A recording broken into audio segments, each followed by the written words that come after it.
Yüreğin neredeyse, hazinen de oradadır.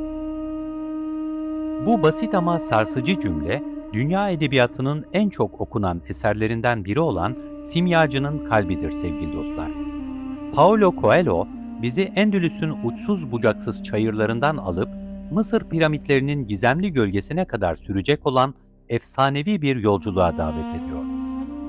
Bu kitap sadece bir çobanın hazine arayışı değil, her birimizin içinde uyuyan o büyük potansiyelin, yani kişisel menkıbemizin keşif hikayesidir. Bugün Santiago adındaki genç bir çobanla birlikte konfor alanımızı terk edip evrenin dilini öğrenmeye çalışacağız.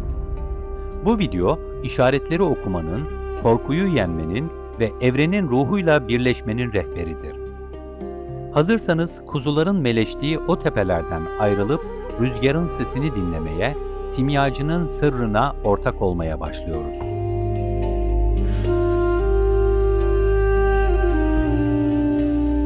Hikayemiz İspanya'nın Endülüs topraklarında başlar.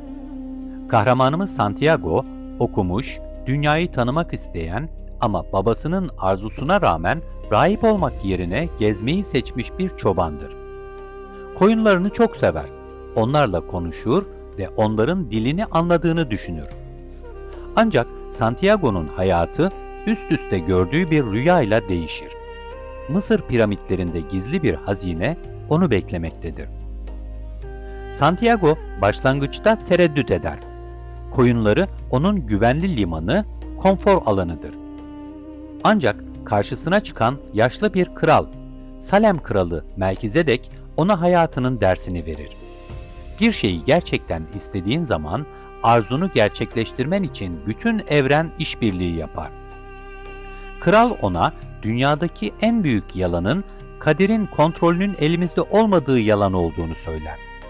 Santiago koyunlarını satar, tanıdığı dünyayı geride bırakır ve Afrika kıyılarına, Tanka'ya geçer. İşte o an Santiago için kişisel menkıbe başlamıştır.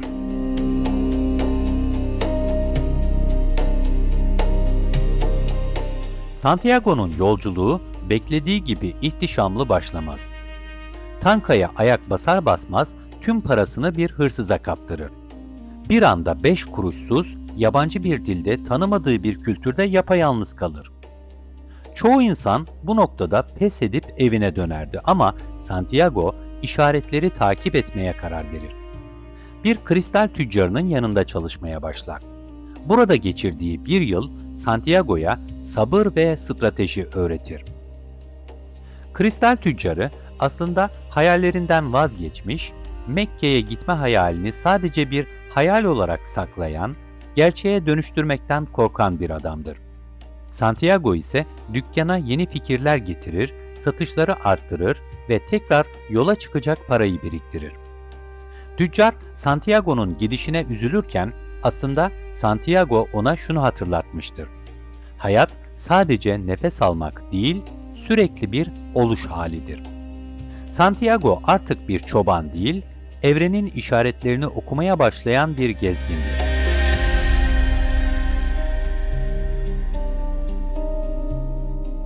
Santiago, Mısır'a gitmek üzere bir kervana katılır. Çöl yolculuğu romanın en felsefi bölümlerinden biridir. Kervanda hayatını simyayı öğrenmeye adamış, sürekli kitap okuyan bir İngilizle tanışır. İngiliz, kurşunu altına çevirmenin teknik yollarını aramaktadır. Santiago ise çölün sessizliğini izlemeyi, kumda iz bırakan adımlarını dinlemeyi tercih eder. Coelho burada iki farklı öğrenme biçimini karşılaştırır. Kitaplardan öğrenilen bilgi ve hayattan, deneyimden öğrenilen sezgisel bilgi. İngiliz, simyacıyı kitaplarda ararken Santiago, simyacının doğanın bizzat kendisi olduğunu fark etmeye başlar. Çöl ona anima mundi, yani evrenin ruhunu fısıldamaktadır. Dünyadaki her şeyin tek bir elden çıktığını ve her şeyin birbiriyle bağlantılı olduğunu anlar.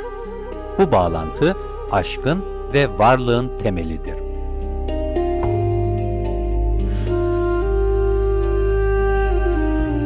Kervan, kabile savaşları nedeniyle El Feyyum vahasına sığınır. Vaha, çölün ortasındaki bir cennettir. Ancak Santiago için burası hazineden daha değerli bir şeyin, aşkın mekanıdır. Kuyunun başında Fatima ile karşılaşır. Santiago o an anlar ki aşk bir engel değil, yolculuğun anlamıdır. Fatima'ya kalmak istediğini söyler. Ancak gerçek aşk kişiyi hayallerinden alıkoymaz. Aksine ona güç verir. Fatima, ben bir çöl kadınıyım der. Senin hazineni bulmanı bekleyeceğim. Eğer geri dönersen bu gerçekten bizim kaderimizdir. Santiago, Vaha'nın üzerinde gördüğü şahinlerin uçuşundan bir savaş çıkacağını sezer ve Vaha reislerini uyarır. Bu işaret okuma yeteneği onu asıl simyacıyla karşılaştırır. Atının üzerinde, yüzü maskeli, omzunda bir doğanla beliren simyacı, Santiago'nun hayatındaki son öğretmendir.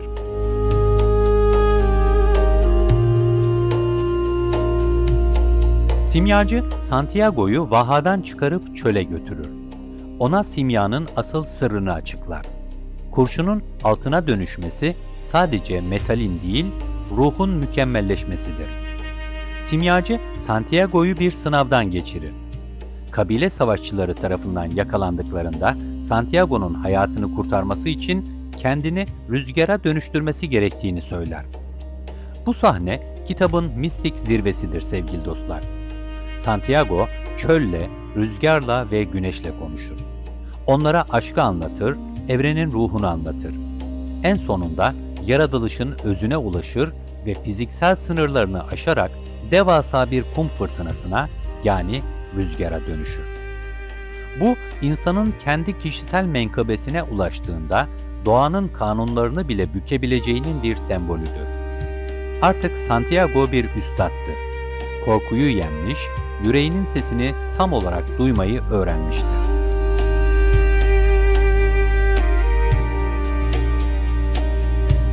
Santiago sonunda Mısır piramitlerine ulaşır. Büyük bir heyecanla rüyasında gördüğü yeri kazmaya başlar. Ancak elleri kanayana kadar kazmasına rağmen hiçbir şey bulamaz. O sırada yanına gelen haydutlar onu döver ve parasını alırlar. İçlerinden biri Santiago'nun rüyasıyla dalga geçerek şöyle der: "Ben de bir zamanlar rüyamda İspanya'da yıkık bir kilisenin bahçesindeki firavun inciri ağacının altında bir hazine olduğunu görmüştüm. Ama senin kadar aptal olup yollara düşmedim." Santiago güler. Hazinenin yerini öğrenmiştir. Hazine yolculuğun başladığı yerdedir. O yıkık kilisenin bahçesinde. Santiago İspanya'ya döner, ağacın altını kazar ve altınlarla dolu sandığı bulur. Ama artık o yola çıkan eski çoban değildir. Dilleri, çölü, aşkı ve kendini rüzgara dönüştürmeyi öğrenmiş bir bilgedir. Hazine sadece altınlar değil, o altınlara ulaşırken dönüştüğü yeni insandır.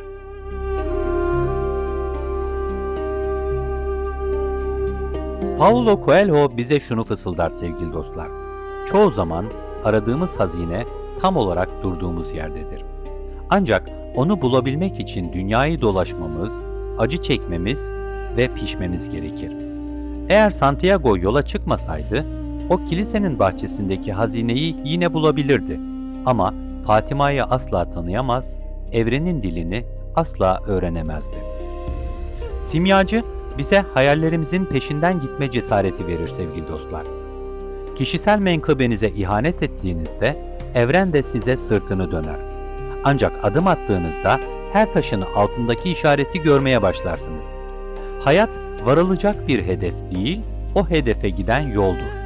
Ve o yolda başınıza gelen her şey sizi kurşundan altına dönüştürmek içindir. Şimdi kendimize soralım dostlar. Bizim piramitlerimiz nerede ve yola çıkmak için neyi bekliyoruz?